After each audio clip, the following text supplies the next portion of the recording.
please welcome you warmly to our second town hall of anti-racism transformation in medical education, a project that the Division of Social Accountability is incredibly excited to be part of. And we have high hopes of what this can bring to our College of Medicine. My name is Manuela Valle Castro. I'm the director of the DSA. And yeah, Sarah, no worries. There's so many bugs going around, so leave your camera off, it's fine.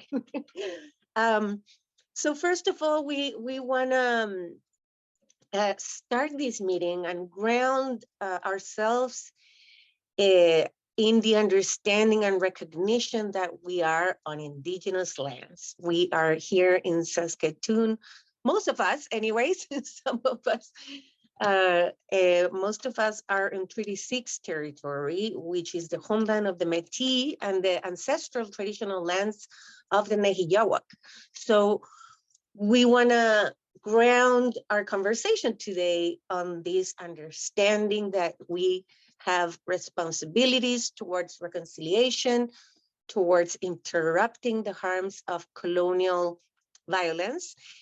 And specifically when it comes to healthcare, we want to work actively to challenge the narratives that dehumanize or inferiorize others. And we want to create a different legacy for the future of medical education and healthcare practice. So when we heard about this project out of New York, we were very encouraged to participate. And we were selected. My colleague Carlin is going to tell you a little bit more about that process. But we feel incredibly privileged to be part of this project and to receive support from our leadership and to be able to engage all of you that are here today, hopefully to work with us in this project and bring transformational change to our organization. So along with welcoming you all, I will pass it on to my colleague, Carlin Seguin, who has been responsible for the coordination of this massive complex project. So I want to also congratulate her for doing such a good job in carrying this work. And yeah, she will be giving you an overview of what the project is. And then we will have some time for conversation, Q&A, and most importantly, we want to get to hopefully get you to engage and participate in what we call the spheres of this work. So yeah, we will be sharing the recording of this session today, later on, in case, because we know that there's some folks that were interested in coming but could not make it. So yeah, welcome everybody, and thank you for being here today. Hi everyone, I do appreciate you coming, and I noticed that Isaac was here last time. This is our second town hall. So if you have attended one already, please feel free to exit or participate to your will. This is the same content that we presented last week. So Isaac decided to step off, but please feel free to hang out with us again if you have additional questions. So you're welcome to turn your cameras off. I'm going to be doing a brief presentation. So please feel free to sit back, relax, shut your camera off. Make sure I can do this.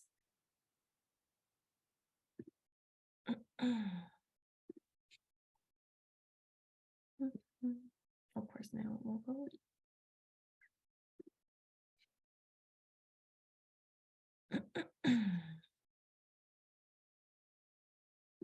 Oh, I need to do this first. Sorry, guys.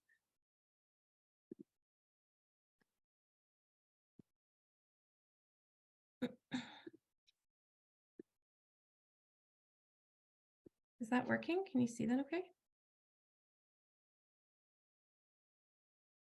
Where's my presentation view here? Perfect. There it is.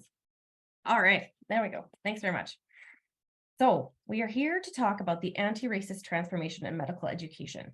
And I want to start by saying that this program is really for the entire college, all bargaining units, all positions, staff, faculty, and students. Hopefully, and eventually everyone is going to be impacted by this, and we would love to get involvement from everybody throughout the college. Ultimately, this program was designed to develop capacity for medical schools to dismantle systemic racism and bias in their learning and work environments, and to promote shared learning on how to dismantle racism within and across medical schools. So what is anti-racist transformation in medical education, otherwise known as ART in Med Ed? This is a 3-year pilot project that we undertook with the Icahn School of Medicine and 11 other faculties of medicine from across North America, in a 3-year pilot project to hopefully transform our university, our College of Medicine specifically, to be a better place to be overall. So we have a quote from our dean. The College of Medicine at the University of Saskatchewan is incredibly honored, as we should be, to be working in collaboration with the Icahn School of Medicine, Mount Sinai, New York, on the Anti-Racist Transformation in Medical Education project. The initiative is an opportunity for our college to re-engage a more diverse, inclusive, and equitable future for healthcare in Saskatchewan. He encourages all learners, faculty, and staff within the College of Medicine to embrace this as an opportunity to grow, learn, grow, and support our ongoing efforts for transformation. And that's hopefully what this project is. Mount Sinai undertook this project last year to share their learnings of how they have transformed and are continuing to transform their own environment at their college. So we have a lot of learning to do with them and with the other schools. So this is our prestigious cohort. We are one of 11 faculties of medicine from across North America, and we are the only Canadian representation, which is pretty impressive. There were almost 50 applicants or over 50 applicants to this process, and we were extremely competitive. The criteria for this was ranked by the Icahn School of Medicine, and really looked at our willingness to address racism and bias, a demonstration of openness to learning and implementing a transformational change strategy, and a commitment to fielding a diverse cohort of leaders, faculty, students, and staff to actively perform this multi-year collaboration. So through this collaboration, we have met many of our other faculties. And the nice thing about this is that part of what went into the decision-making process was that diversity, that we brought a very specific context that is not seen in many of the other faculties, knowing that we're in Canada and we have different relationships with various populations. And so it's a fantastic and diverse learning environment that we're in, and hopefully leads to very big changes. So transformational change, what is it, right? It's a profound, fundamental change, altering the very nature of something. Something that is transformational can never go back to exactly what it was before. So ultimately, we're looking for a new way of working, new way of policy developing, new way of developing our curriculum and delivering our curriculum, new way of engaging with people at our university. This is not something that we necessarily see what the endpoint looks like, but we know that it's critical and it will not go back to how it has been. The status quo will no longer exist. And here's the scary part, right? The future state is unknown. We don't know what this is going to look like. And that's part of why we're here talking to you today, is that we want you to contribute. We absolutely need more people involved in this process, and that to help create that vision. We have undergone some training in the last year to give us the tools to build this dream, I guess if we want to call it. But what we need is participation from the college. Top down, bottom up, everyone's going to be impacted. And so again, that transformation is that it is so radically different from the current state that a shift in mindset is required to invent it. And that's the exciting part. A little bit scary, definitely exciting, is that we are all going to be learning together and we're all going to be growing to create what we want in the future. What have we done so far? Phase 1 has been onboarding and assessment. So this was October of last year until probably February, where we really looked at our own context. What is going on at the College of Medicine? How are we structured? What are the specific issues or considerations that we need to bring to the table when we look at changing our environment and transforming this environment? So it was a really big learning opportunity for us as a cohort, which I'll get to in a minute. Excuse me. And through this process, we actually created a cohort. We had 14 people, staff, faculty, and students from across the college participate in this process and really trying to understand our specific context, what makes us both strong and what we can work on in the future. So here are our guiding cohorts. Oh, sorry, we have 16. Shifted a little bit. But we are the change agents. And I mean, I think that's such an empowering role, is that we really became a team and we learned together and we absorbed the tools that we were given through online learning and a lot of self-reflection and various assessments that the Icahn School of Medicine put forward to us. And we have representative from all areas of the, well, not all areas of the college, but a very diverse variety of the college. Our team, our cohort looks as follows. We have some internal DSA. We have Greg Power, 3 wonderful students, Amira, Gabriella, and Yusuf. We have some Indigenous Health Committee representatives. We have admissions, curriculum, Regina, Helen Chang. I'd like to give a shout out to Helen. She's attending today, so hopefully she has some stuff to contribute to the end, and in faculty and development. And so by no means is this the endpoint for the involvement. We'll get to that in a little bit, but this is the team that has been responsible so far to kind of designing what we'll be doing and bringing it to the next group. In phase 2, we really prepared for change. And this is where we learned a lot about the transformational change process. The Icahn School of Medicine and our other colleagues really dug into how to envision what's coming. What are our values? What are our ideas for the future? And incorporate those into the team environment and building some of the strategy for engaging going forward, which is phase 3, creating a climate for change. And this is where we use those things that we built in the first 2 phases and really created a sense of urgency, both within our team and hopefully within the college. I mean, we really want to ensure that everyone is excited about this process as we are, and that we understand and can communicate that there is no going back. We have an obligation and a mandate to go forward, and that's exactly what we're going to be doing.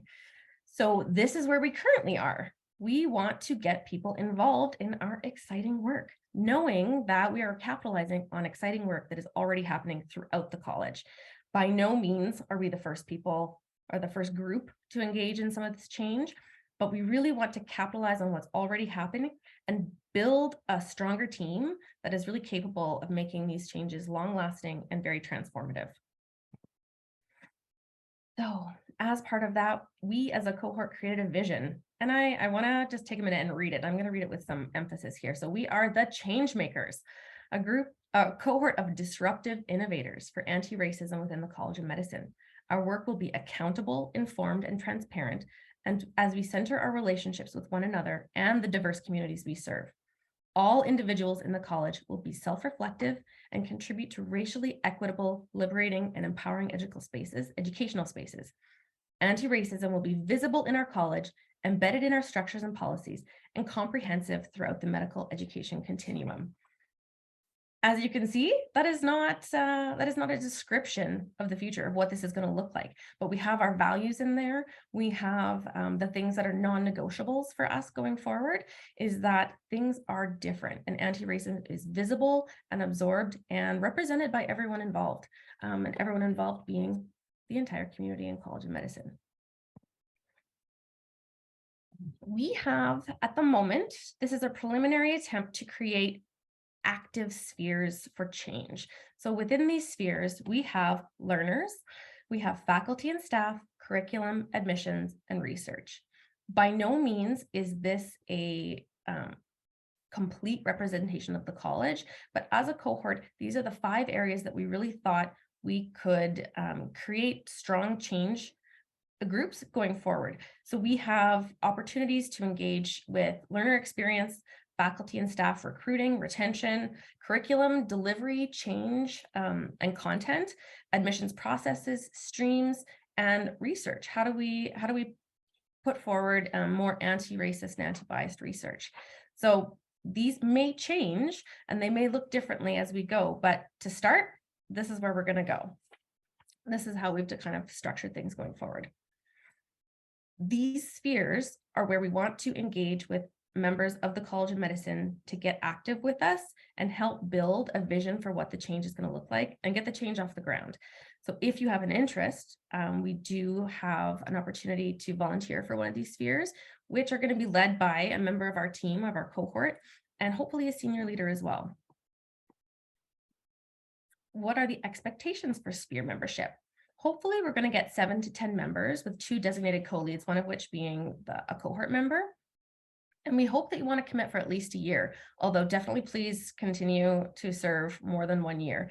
While the project itself is 3 years, this work is going to be ongoing. Without knowing what the endpoint looks like, how do we know we get there? We probably won't. This is going to be work ongoing for the foreseeable future.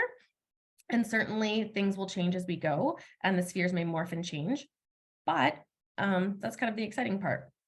And so we do hope that members use their day-to-day function and role and relevant stakeholder groups to increase awareness of the change initiative and adopt change management methods, contribute their energy and skills by collaborating, which may mean attending monthly meetings and working between some meetings on change projects or action that will accelerate change in a specific sphere. We hope to increase your personal awareness, knowledge, and ability in order to address racism and systemic policies and practices that have generated an imbalance in power and privilege in the medical learning and work environment. This means that we hope that you're available at least 1 to 3 hours per month for meetings, activities, training, etc. Although this may vary depending on the kind of action that your sphere creates. But this is what we envision for now. What is the membership criteria? There really isn't one. You just have to be willing to get engaged, that you value diversity and comprehensively, including race, ethnicity, gender, and sexual orientation. We want you to be open-minded and willing to approach problems with the awareness that one's own perspective is not always the only valid perspective, and desire to transform. I think that's the big one, right? We want people who know that we can't go back, that there is no option, that we need to move forward, and that you're excited to move forward with us. So this is a motivation to lead from where you sit. Doesn't matter which position you're in, which bargaining unit, if you're a student, we absolutely want a diverse group of people, be that what they may. So we're hoping that we can garner as much enthusiasm as we can. Phase 4 is enabling or engaging and enabling institution for change. And so this is the action of those spheres. This is where we're going to be developing change targets and tactical plans so that we can actually move things forward. This will be some projects, hopefully research potentially, information gathering, and actually implementing some of the changes that we see or that we want to see. Implementing and sustaining change again. This is an iterative process. We may not get it right the first time. Since we don't know what that end term looks like, it is going to be something that is iterative. We're going to be trying and retrying as we go forward, and it won't be fixed or formulaic. It's going to be something that builds on itself as we go. And this is the part that's going to go on, for years until we see, until our environment reflects the values that we see or the values that we hold. And then we have a community of practice. I think one of the most valuable things about this process has really been that we are in a cohort of like-minded people and with very different experiences who have taught us a lot in our process so far. And hopefully we can continue to teach them as well. The Icahn School of Medicine plans on hosting a conference that we may be invited to come and share our own experiences and really put University of Saskatchewan on the map in terms of the structures that we're trying to build and change over the course of this project. So I'll put this up here as contacts. Myself, I'm Carlin Sagan. Oh my gosh, did I not introduce myself? I'm the Global Health Manager at the Division of Social Accountability, and Natalia Mason, who's on the call as well. She's our Community Engagement Specialist, and we are kind of the logistical managers for this program, and we'll be running it. So please reach out to us if you have any questions. And my colleagues will hopefully put some links in the chat for you, one of which is the University of Saskatchewan's Art in MedEd page. You can go there to find information on what we're currently doing, how we envision it, and links to the Icahn School of Medicine's page as well. And then we also have the Art in MedEd sign-up form. This is where you can identify yourself as a eager and enthusiastic volunteer participant to come and join us in one of our spheres. And please know that The sphere that you volunteer for does not have to be specific to your identity or your role at the College of Medicine. We want students in the admissions form or admissions sphere. We want staff members of all varieties to engage where they feel that they can contribute the most. So please don't feel that because you work in admissions, that has to be the sphere that you volunteer for, but just that there's something that interests you the most, please consider volunteering for that. So I'm going to stop sharing and thank you very much for your attention. And I'm going to ask that we have some time to turn on cameras if you'd like and ask questions or have comments.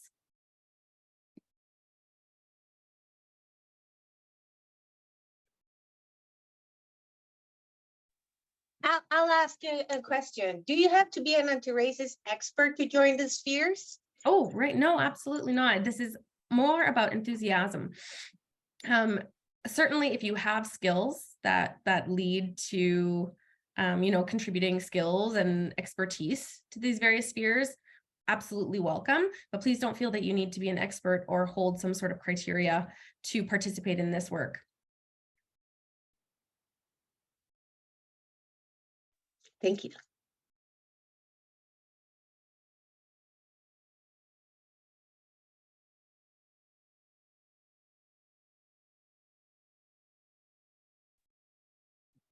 Thanks for the presentation. I'm Jenna, I'm from the College of Pharmacy and Nutrition. I'm just wondering how you see like the other health sciences involved in this, like how you imagine that? That's a really interesting question. And I don't think that internally we've really worked too much at envisioning what that would look like. I think that there are definitely opportunities to share learning and incorporate colleagues of, like-mindedness. I don't know, Manuela, do you have some ideas there? Yeah, the project already has complexity because just the College of Medicine, it's its own giant ship. But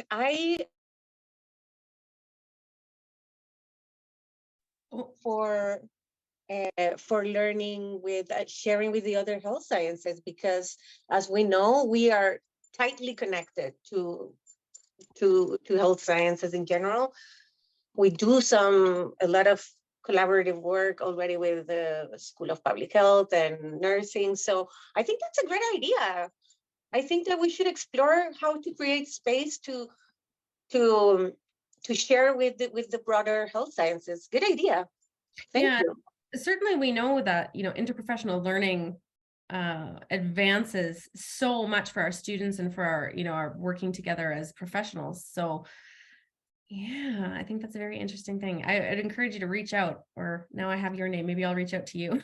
We can start talking about how do we share our learnings even and get people all on the same page. Hopefully, yeah, all for collaboration, exactly. Is that, this work is not unique to medicine, right? Like this is a healthcare specific goal. Right. And actually it would be amazing if the process we're having has some like ripple effect in the other colleges and departments and units across campus. Like that's the point. I think that we start something that creates a little bit of synergy or something along those lines. Yeah, we will reach out to you. And certainly if you have ideas, if something struck out as something that you could take back to pharmacy and nutrition, or we'd be happy to facilitate that conversation. Thank you for your thoughts. Yeah, great. Colleen, I have a question about the spheres. So how did you come up with the different spheres, and how does it kind of ripple beyond those spheres? For example, in the healthcare system itself, or in rural areas, or things like this? Yeah, so we, as a cohort, developed the spheres based on the work of the last, year and a bit, and also through conversation and learning with various faculties that are in different places than we are. the nice thing, we're a little bit behind schedule according to the program, but the nice part of that is that we've really had the opportunity to learn from the experiences of some of the other cohorts in the program. And one of those things was creation of kind of like discrete units of action. And these are our spheres. And as a team, when we decided to talk through that, we know that this won't be the end point of our action, but these are the 5 areas that we really thought we could dig into off the bat, knowing that this process, and I think this is one of the things that Dean Smith spoke to at the last town hall, was that we don't have a lot of influence over the larger health system at the moment. That's just not the relationship we have. The only thing we can really control and dig into is what we have at the college. And through those mechanisms, maybe we can find ways to influence or change.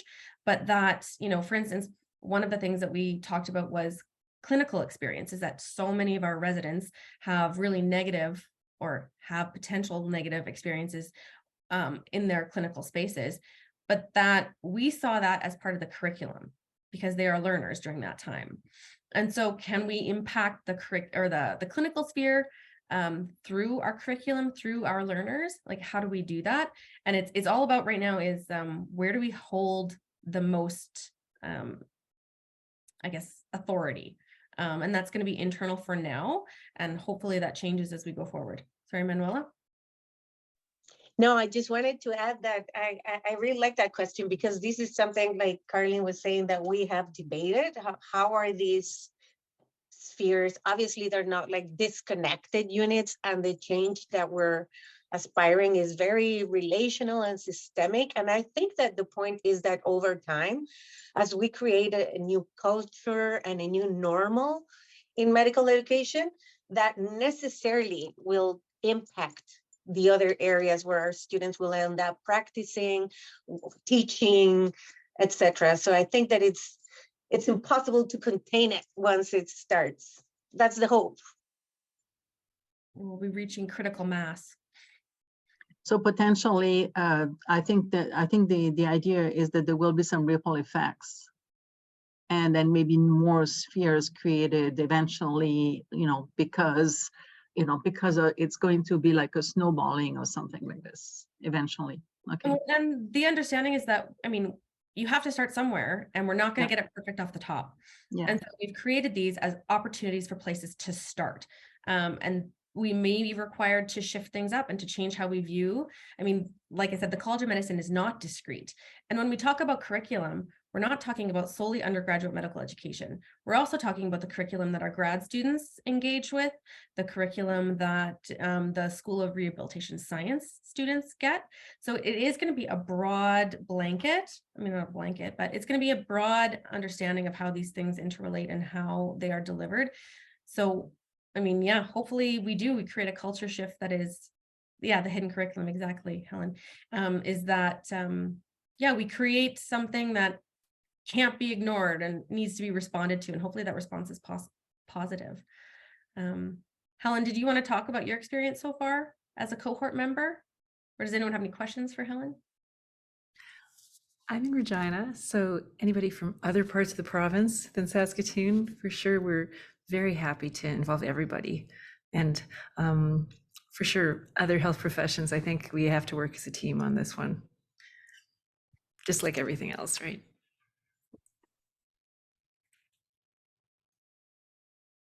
And I've learned a lot.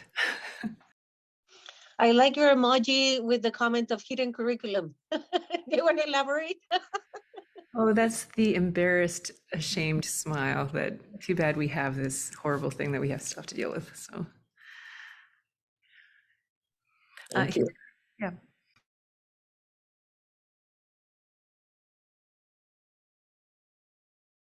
For those not familiar with the term, hidden curriculum is sort of what we teach our students unofficially about how they interact with other people, how they treat staff, how they treat patients, you know, all the bad habits that get passed along, I guess.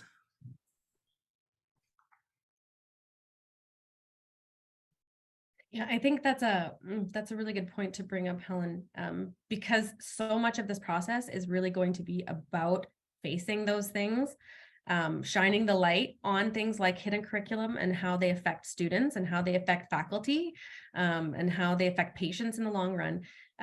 So it is like, it has been a little bit uncomfortable at times to sit back, and we haven't done all of that work yet. There's still going to be a lot to go.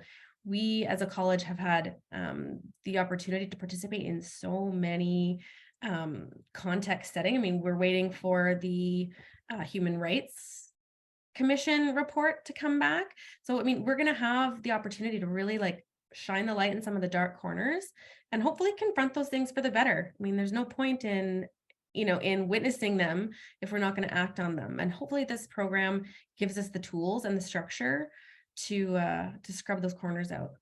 Really poor metaphor. And yeah.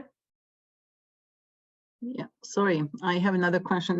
The question is about the to what extent those spheres are independent versus interdependent. So for example, in the work, and then again, it's because I'm not in the middle of it yet. So, just to understand, there will be some kind of coordination, like how is it coordinated, independent but interdependent, in order to move, for people to move in a different sphere or directions without kind of waiting for each other, like how does it work? So there is some language that we've actually found very confusing within this program, is that there's the guiding cohort, which is the group of us, 16 people. And then there's the guiding coalition, which is a group of, all of the volunteers. And within that guiding coalition are the spheres. So the 5 spheres that we've identified actually make up a larger network of the guiding coalition, if that makes sense. And so while they will be in contact, and certainly with representation from the cohort members on each sphere, is that we do plan on having some level of coordination. It may be very strong in some parts and not so strong in others. There will be opportunities to learn together as we have some capacity building exercises right off the hop with, once we get our volunteers and our very excited people to come join us, is that we will be doing some level of training as a whole group across the spheres, and then it'll be up to the spheres to kind of take things where they go. Currently, Natalia's done a little bit of work about cataloging, so to speak, or mapping out some of the initiatives that are already going around on campus, and certainly they're not distinct pieces of work, is that they're often very embedded. And so there'll be areas for collaboration that might not be the case in some of them, but there will be some level of coordination to ensure that we're capitalizing across the board and not being redundant with our work. Did that answer your question appropriately? Yeah.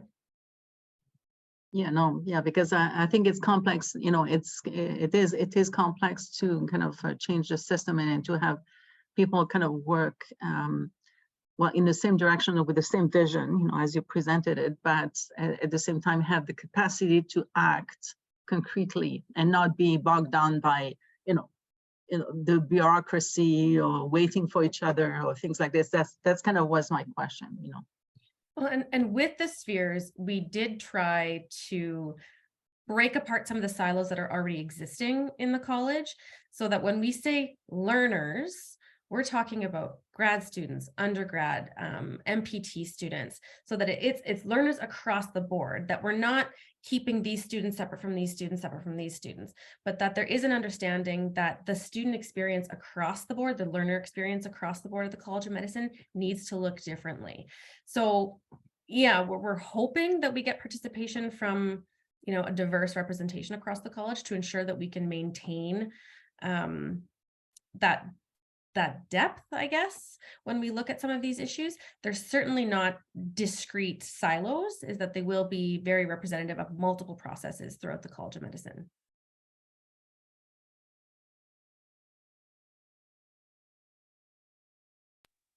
And if I may add, I think that also the fact that we're participating in a larger community of practice with all the other institutions, all the other universities that are part of, and I think that you mentioned, Carly, the last time, that we're in really good company with other very prestigious universities that are, and so this is it gives us also like a larger scope of how things are working in other contexts, and then how we can, adapt that to our work here.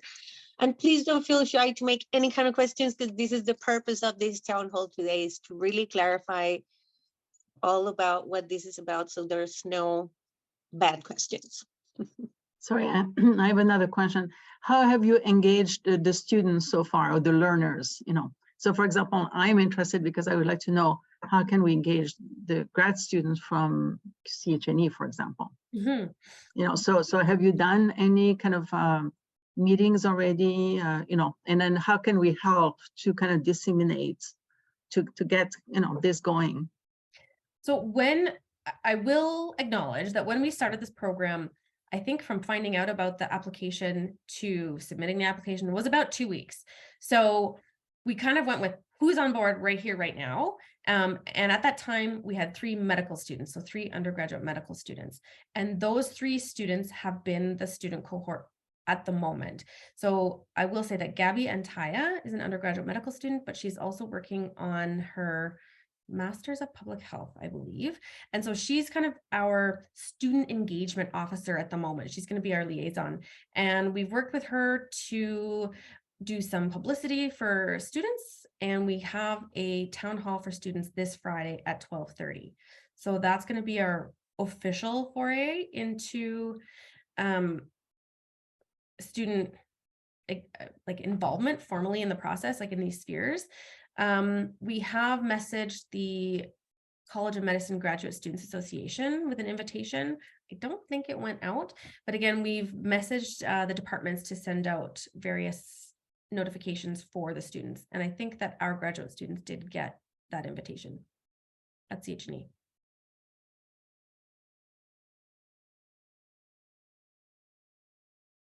Are you saying no, it didn't? No, it's during our research day. We are not available. None of our students are available. That makes sense. It's have research. It's a research day starts at 11 to 4, so it's no good. Okay, well, Sorry. no, we'll definitely reach out and follow up and create a time to involve Mhm. them going forward. Yeah, we'll definitely make another opportunity to get engaged. And certainly, I mean, these town halls aren't the end of the engagement process. This is part of the engagement process. Hopefully we stir up some enthusiasm and get some, people thinking. And like Manuela said, is that we'll be having this recording available. So pass it along to people, send them the link to the email, or give them our email addresses to reach out.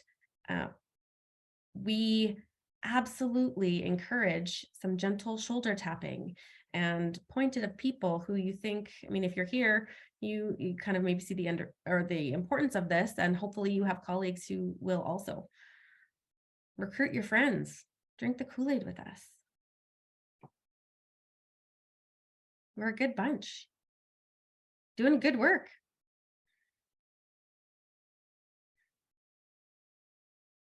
I certainly don't want to keep people longer than we have to. Oh yeah, that's what Natalia said in the chat. If you are doing this work, reach out. If we can capitalize on your good efforts that are already underway.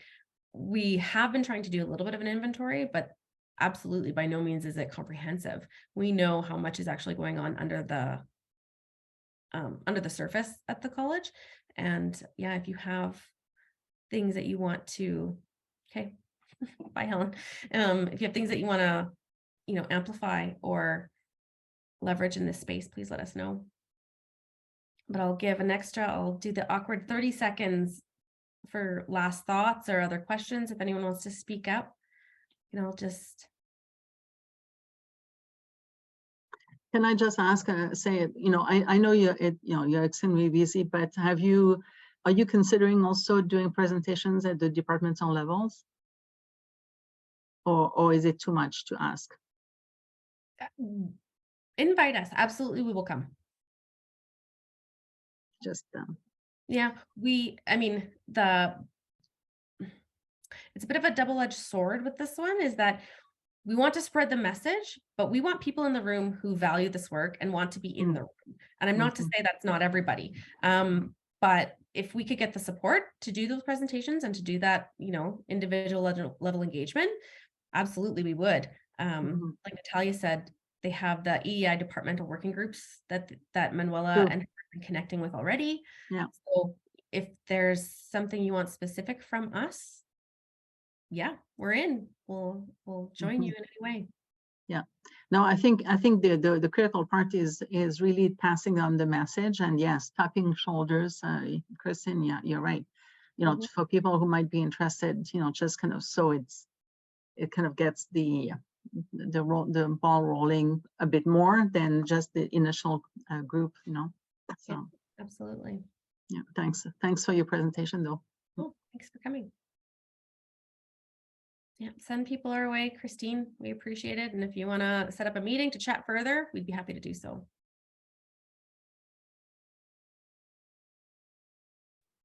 All right. Yes, and if you're too shy to speak right now, speak up. Please reach out to us. We'll certainly very open to continue the conversation. Or just sign up for a sphere and come hang out. All right. Well, thank you very much, everyone. Enjoy the rest of your afternoon.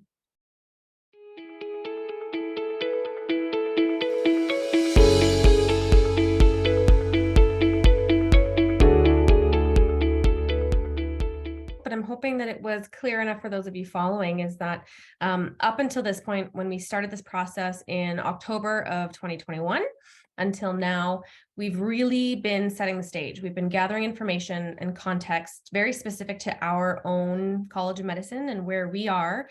And also doing a really good inventory about what's already happening at the College of Medicine. This program is not by any means being implemented in a vacuum. We have tons of very good initiatives already going on the College of Medicine, and we hope that this is just a way to capitalize on some of that momentum that we've already been building here at the college. So this program is to take those things that we've already been doing and really further them through this transformational change process. So it's not about quick wins, although there will be some. It really is more about implementing new structures and new context that moves us forward. So now that we are in the active phase, I know that within our own little cohort, it's been hard this last year doing this work and learning these things and building the capacity within our team. And now we are finally ready to kind of hit the ground running with what we have learned and help impart that to the people that want to participate in the spheres. So that's kind of where we are now. We have the opportunity now to capitalize on people's eagerness. I mean, if this is something that you feel is your burning platform and that we can't go back to how things have been, definitely get involved with us. We will welcome you into our fold, impart some of the wisdom and learn from you as well as we move some of these priorities forward. It's an exciting time, I think. And definitely with the Icon School of Medicine, we've had so much tutelage from them, learning from their experience. This is an ongoing process that they are still iterating in their own context. So they've been doing it now for, I think, 4 years, maybe 5 years. And one of the things we've learned is that, these things take time. We are not looking to turn the page next week, but we are definitely looking at moving this all down the road permanently. Yeah, and we're not alone, like Manuel said in the context.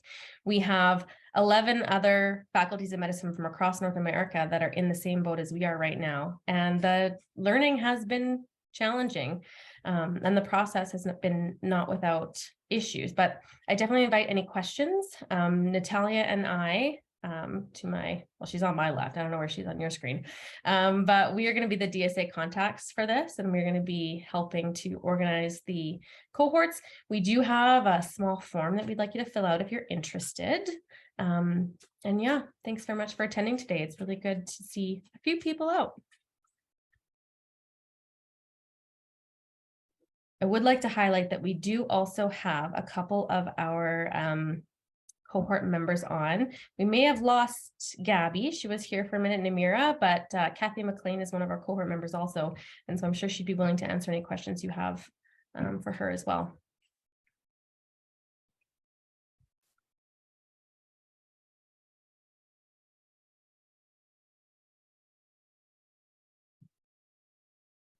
Natalia, oh, sorry. I thought you were gonna add something, but I think Kathy. Well, I wasn't going to add anything except to say thank you to all of you for giving that overview, which has been really great to see. I guess from a practical point of view, the question I had is if you're one of the guiding coalition, but you're interested in sort of what happens at the sphere level, are you hoping or anticipating or expecting some of us to work within the spheres as well? Yeah, the spheres are all going to be led by our internal team of cohorts. So we will have hopefully a senior leader as well as one of our cohort members that's going to help guide the work and set the priorities. And honestly, there's going to be a lot of data collection as well. We have so many documents at our disposal from the last, few years that our college has really been diligent around working with some of the processes to collect some of this information that's going to push us forward. We have, research project around anti-Black racism. We have hopefully coming is the Human Rights Commission report to really fuel some of our work as we move forward. So we haven't compiled that yet. So there's going to be a lot of opportunity to both dig into some of the informative process and implement that into work that can actually move us forward. So there will be work for the cohort. Absolutely. Don't think you've escaped us yet. I wasn't looking for more work, but that's great to hear. It sounds wonderful. Yeah.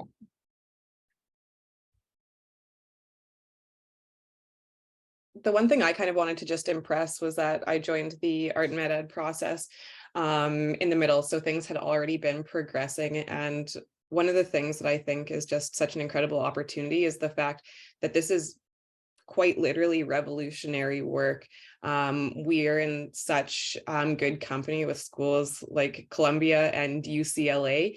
And they chose Saskatchewan it was a competitive process. There were 60 other schools who had applied and tried to participate. And so the fact that they've chosen the University of Saskatchewan, I think, makes us unique. I think that it shows that we've demonstrated that we have the capacity to do this work and to do it well. And I think that we're going to add such interesting and different context because we know that experiences of racialized people in Saskatchewan are different than they would be in the United States. And so I'm really excited about the opportunity for us to also leave that mark on this project and to share about the experiences of people from a global perspective in different settings. And so I'm really just overall really excited to see what each of the spheres comes up with.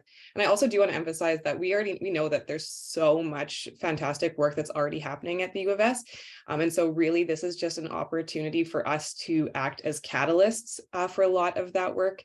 Manuel has been referring to the Division of Social Accountability as bees a lot lately in cross-pollinating ideas and helping to, I don't think bees sow seeds, that's a bad analogy, but to sow some of the seeds of progress here and make sure that all of the units that are already doing this work feel really supported and have all the resources at their disposal to be really successful.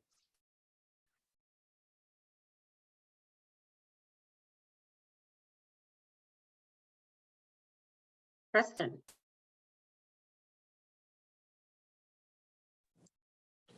Yeah, no, very happy to be here. And certainly I am very, very supportive of the work and obviously was very excited when we were selected. As Natalia points out, that in itself is positive. And I guess when I look at the spheres and, I'm, for your journal club, I'm halfway through Black Man in a White Coat. And I know that the Human Rights Commission will also be talking about the learning environment and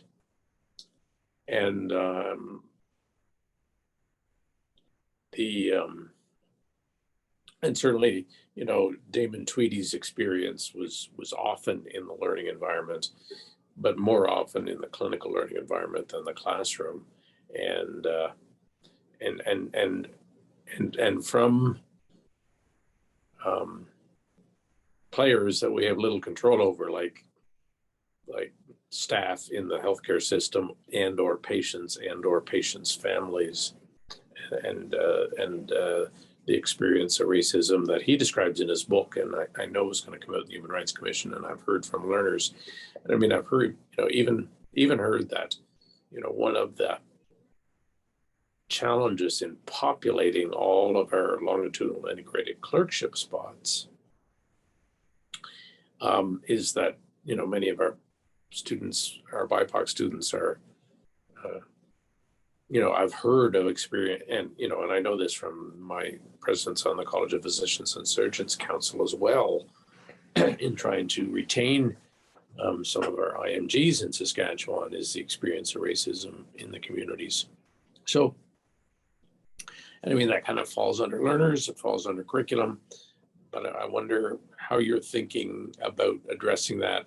And I'm sure that ICON, is it ICANN or ICON? I never know how to pronounce that. Anyway, whether they have anything to talk, advice on that.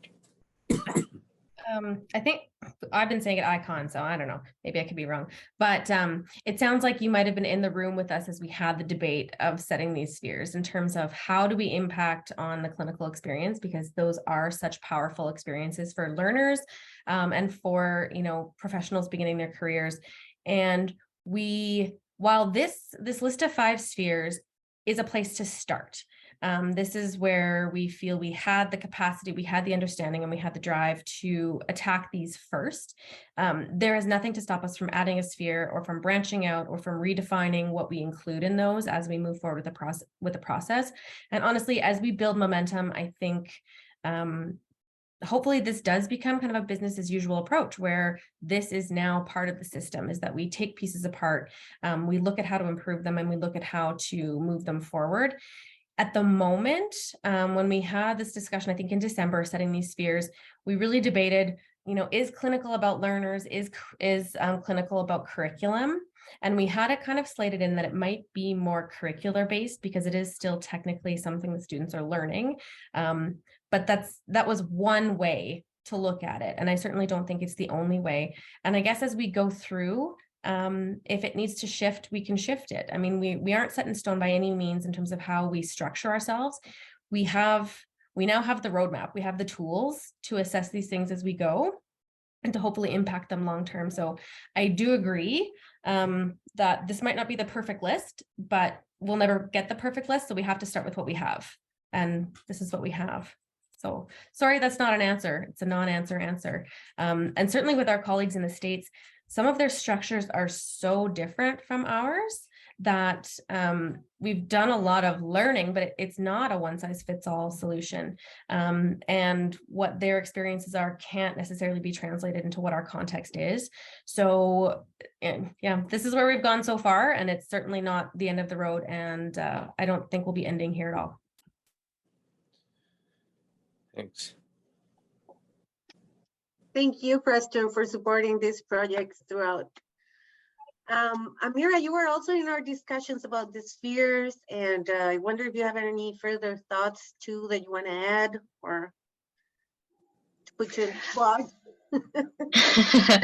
Yeah, I think we had a quite a lengthy conversation resonating with what Carlin said. These spheres aren't permanent, and we are readily able to adapt and change them based on the input and reception that we receive from others. So I think emphasizing the importance of being flexible in this process should be the ultimate goal. And we'll see how it goes. I'm excited that there has been uptake and interest from a variety of people. And it's also important to mention that as at the DSA, we're also embarking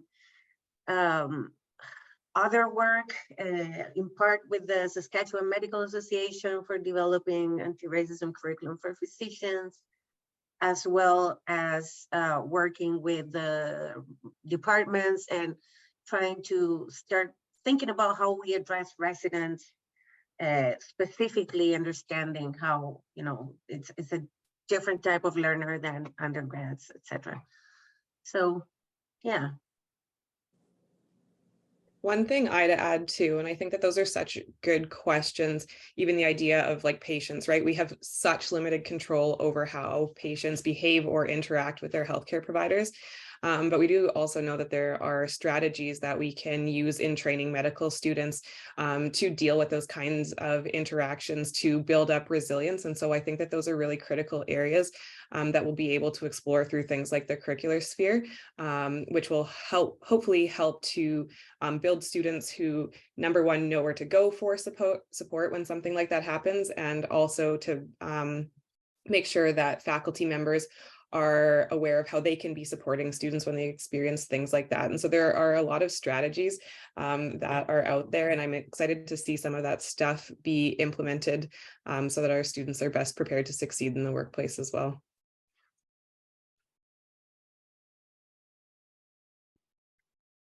Just as a note about recruitment, we are by no means asking students to participate in the learner sphere.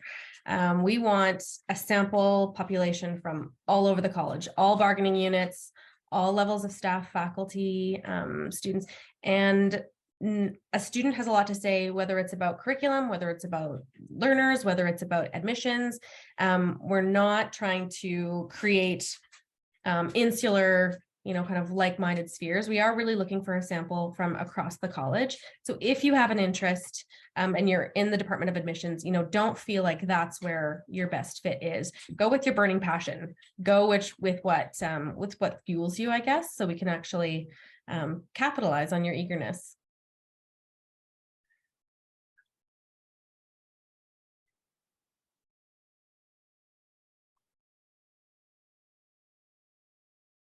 I wonder if there's further questions or comments. It's totally fine if you need us to go back and clarify anything.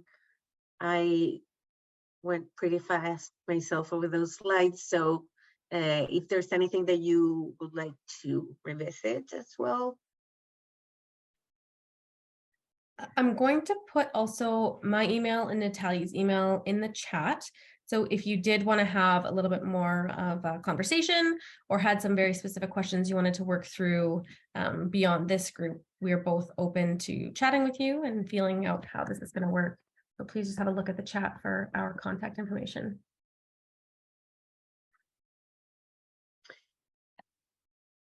And we will also have another opportunity to engage if you want to help us spread the word about our next town hall, which is going to be on February 8th next week. What time? It's at 12:30 on Wednesday.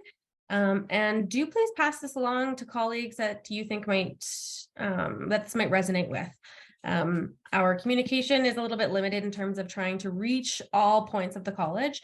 So I hope that we haven't missed people in this, but please do share this with your colleagues, share this with the students. We have a very student specific session at 12:30 on Friday the 10th. The link is also on the website that I put in the chat earlier. So you're welcome to peruse and pass that along to anyone as well.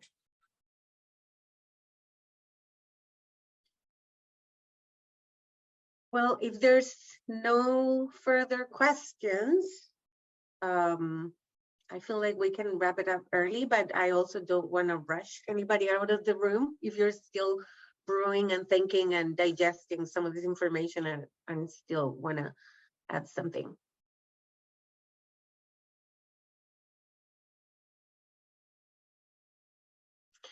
Thank you, Kathy. You are such a force in this work as well. You are constantly supporting us, so thank you for coming. Same with Shan and everybody that I don't know in the room, and maybe if you would like to introduce yourself and tell us where you're coming from, what department or unit, and if you want to sort of like give us a little bit of a reaction of how this work is looking from where you are. Oh, thank you.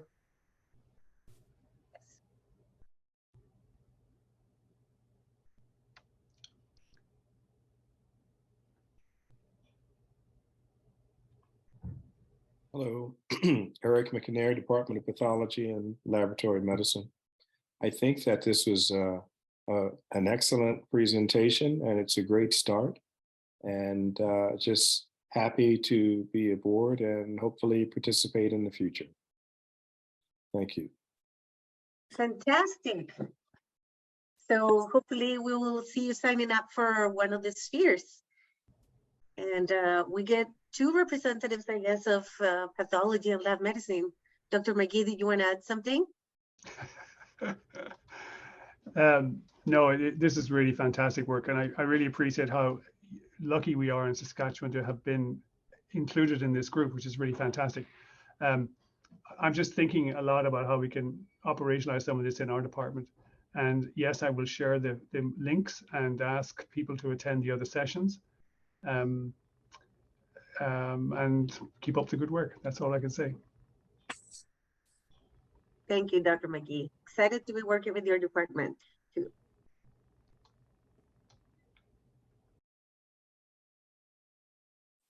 Well, I then should probably, oh, sorry, Preston. Yeah, sorry, my iPad died, so I had to move to my phone. I just wanted to reinforce what you're saying about all the different things that are going on at the college. You know, one of the nice things about being a dean is you can't possibly keep track of all the good things that people are doing in an organization this size. So I just wanted to mention and highlight for people that both the provost and the deputy provost have been telling me what an amazing contribution the College of Medicine was making to the university's Black History Month. And I thought, oh, I didn't know they were doing that, but I'm not surprised. So again, not all those people are on this call today, but just to highlight that there is a lot of good work going on and there is some real strength in our college that we can build on, and that you know, I'm hoping that the Human Rights Commission report is also a further impetus to our work, but I really want to thank DSA for their leadership in this and emphasize that this is obviously a critical role for DSA and something that is really important to our college. So just, yeah. Thank you so much, Preston. That is really wonderful to hear. And I want to thank you all again for showing up today. And please, again, use any of those links to share it with your colleagues for the next town hall or for registering and becoming a member of the spheres. And yeah, if you want to keep learning about the project, there's also some information here, or just contact any of us at the DSA and we will go for coffee or lunch and tell you more about it. So have a good afternoon, everybody, and enjoy the rest of your day.